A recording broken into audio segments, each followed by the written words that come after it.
السلام علیکم ناظرین، اسلامک ڈسکوری اسٹوڈیو میں خوش آمدید۔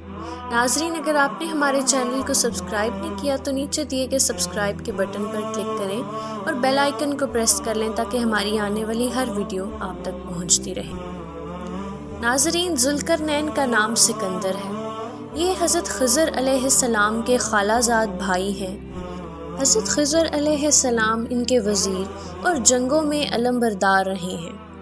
یہ حضرت سام بن نوح علیہ السلام کی اولاد میں سے ہیں اور یہ ایک بڑھیا کے اکلوتے فرزند ہیں۔ حضرت ابراہیم علیہ السلام خلیل اللہ کے دست مبارک پر اسلام قبول کر کے مدتوں ان کی صحبت میں رہے اور حضرت ابراہیم خلیل اللہ علیہ السلام نے ان کو کچھ وصیتیں بھی فرمائی تھیں۔ صحیح قول یہی ہے کہ یہ نبی نہیں ہے بلکہ بندہ صالح ہیں جو ولایت کے شرف سے سرفراز تھے۔ اللہ تعالیٰ نے ان کو تمام روئے زمین کی بادشاہی عطا فرمائی تھی۔ دنیا کی تاریخ میں 4 بادشاہ ایسے ہیں کہ جن کو پوری زمین پر بادشاہی ملی۔ ان میں سے 2 مومن تھے اور 2 کافر۔ مومن تو حضرت سلیمان علیہ السلام اور ذوالقرنین ہیں، اور کافر ایک بخت نصر اور دوسرا نمرود ہے، اور 5واں بادشاہ اس امت میں سے ہونے والا ہے جس کا اسم گرامی امام مہدی ہے۔ قرآن مجید میں حضرت ذوالقرنین کے 3 سفروں کا حال بیان ہوا ہے جو سورہ کہف میں ہے۔ حضرت ذوالقرنین نے پرانی کتابوں میں پڑھا تھا کہ سام بن نوح علیہ السلام کی اولاد میں سے ایک شخص آب حیات کے چشمے میں پانی پی لے گا تو اس کو کبھی موت نہ آئے گی۔ اس لیے حضرت ذوالقرنین علیہ السلام نے مغرب کا سفر کیا۔ آپ کے ساتھ حضرت خضر علیہ السلام بھی تھے۔ اب وہ آب حیات کے چشمے پر پہنچ گئے اور اس کا پانی بھی پی لیا، مگر حضرت ذوالقرنین کے مقدر میں نہیں تھا، وہ محروم رہ گئے۔ اس سفر میں آپ جانب مغرب روانہ ہوئے تو جہاں تک آبادی کا نام و نشان تھا سب منزلیں طے کرتے گئے۔ آپ ایک ایسے مقام پر پہنچے کہ انہیں سورج غروب کے وقت ایسا نظر آیا کہ وہ ایک سیاہ چشمے میں ڈوب رہا ہے، بالکل ویسے ہی جیسے سمندری سفر کرنے والوں کو آفتاب سمندر کے کالے پانی میں ڈوبتا نظر آتا ہے۔ وہاں ان کو ایک ایسی قوم ملی جو جانوروں کی کھال پہنے ہوئے تھی، اس کے سوا کوئی دوسرا لباس ان کے بدن پر نہیں تھا، اور دریائی مردہ جانوروں کے سوا ان کی غذا کا کوئی دوسرا سامان نہیں تھا۔ یہ قوم ناسک کہلاتی تھی۔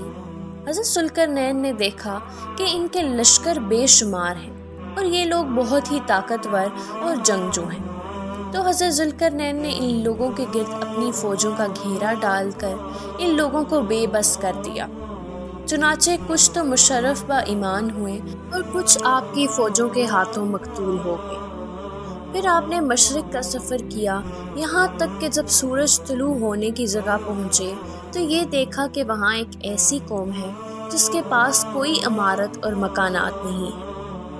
ان لوگوں کا یہ حال تھا کہ سورج طلوع ہونے کے وقت یہ لوگ زمین کے غاروں میں چھپ جاتے تھے اور سورج ڈھل جانے کے بعد غاروں سے نکل کر اپنی روزی کی تلاش میں لگ جاتے تھے۔ یہ لوگ منسک کہلاتے تھے۔ حضرت ذوالقرنین نے ان لوگوں کے مقابلے میں بھی لشکر آرائی کی، اور جو لوگ ایمان لائے ان کے ساتھ بہترین سلوک کیا، اور جو اپنے کفر پر اڑے رہے ان کو ہلاک کر دیا۔ پھر آپ نے شمال کی جانب سفر فرمایا، یہاں تک کہ سدین یعنی 2 پہاڑوں کے درمیان میں پہنچے تو وہاں کی آبادی والوں کی عجیب و غریب زبان تھی۔ ان لوگوں کے ساتھ اشاروں سے بمشکل بات چیت کی جا سکتی تھی۔ ان لوگوں نے حضرت ذوالقرنین سے یاجوج ماجوج کے مظالم کی شکایت کی اور آپ کی مدد کے مطالب ہوئے۔ یہ یافس بن نوح علیہ السلام کی اولاد میں سے ایک گروہ ہے جو شر اور فساد کا عادی ہے، اور ان لوگوں کی تعداد بہت ہی زیادہ تھی۔ یہ لوگ بلا کے جنگجو اور خون خوار تھے اور بالکل ہی وحشی تھے، جو بالکل جانوروں کی طرح رہتے تھے، اور ایک موسم میں یہ اپنے غاروں سے نکل کر تمام کھیتیاں اور سبزیاں کھا جاتے تھے، خشک چیزوں کو لاد کر لے جاتے تھے۔ آدمیوں اور جنگلی جانوروں یہاں تک کہ سانپ، بچھو، گرگٹ اور ہر چھوٹے بڑے جانور کو کھا جاتے تھے۔ حضرت ذوالقرنین علیہ السلام سے لوگوں نے فریاد کی کہ آپ ہمیں یاجوج ماجوج کے شر سے بچائیے، اور ان لوگوں نے اس کے عوض کچھ مال دینے کی پیشکش کی۔ تو حضرت ذوالقرنین نے فرمایا کہ مجھے تمہارے مال کی ضرورت نہیں ہے، اللہ تعالیٰ نے مجھے سب کچھ دیا ہے، بس تم لوگ جسمانی محنت سے میری مدد کرو۔ چنانچہ آپ نے دونوں پہاڑوں کے درمیان بنیاد کھدوائی۔ جب پانی نکل آیا تو اس پر پگھلائے گئے تانبے کے گارے سے پتھر جمائے گئے، اور لوہے کے تختے نیچے اوپر چن کر لگائے گئے، اور ان کے درمیان میں لکڑی اور کوئلہ بھروا دیا گیا، اور اس میں آگ جلوا دی گئی۔ اس طرح یہ دیوار پہاڑ جتنی اونچی کر دی گئی، اور دونوں پہاڑوں کے درمیان کوئی جگہ نہ چھوڑی گئی۔ پھر پگھلایا ہوا تانبا دیوار میں ہر جگہ بھر دیا گیا، اور یہ سب مل کر ایک بہت ہی مضبوط اور نہایت ہی مستحکم دیوار بن گئی۔ حدیث شریف میں ہے کہ یاجوج ماجوج روزانہ اس دیوار کو توڑتے ہیں، اور دن بھر جب محنت کرتے ہیں تو اس کو توڑنے کے بالکل قریب پہنچ جاتے ہیں۔ ان میں سے کوئی کہتا ہے کہ اب چلو باقی کو کل توڑ ڈالیں گے، لیکن ایک دن جب یہ انشاءاللہ بولیں گے تو اس کلمے کی برکت سے یہ دیوار ٹوٹ جائے گی۔ ناظرین، یہ وہ قرب قیامت کا زمانہ ہوگا جس کا ذکر کئی احادیث میں ملتا ہے۔ دیوار ٹوٹنے کے بعد یاجوج ماجوج نکل پڑیں گے، اور زمین میں ہر طرف فتنہ و فساد اور قتل و غارت گری کریں گے۔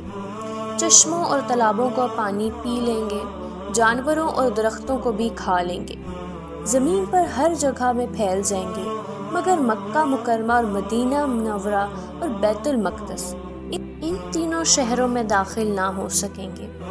پھر حضرت عیسیٰ علیہ السلام کی دعا سے ان لوگوں کی گردنوں میں کیڑا پیدا ہو جائے گا، اور یہ سب ہلاک ہو جائیں گے۔ تو ناظرین، یہ تھی ہماری آج کی ویڈیو۔ اگر ویڈیو پسند آئے تو اس کو لائک ضرور کیجیے، چینل کو سبسکرائب کیجیے، اور اگلی ویڈیو تک کے لیے ہمیں اجازت دیجیے۔ اللہ حافظ۔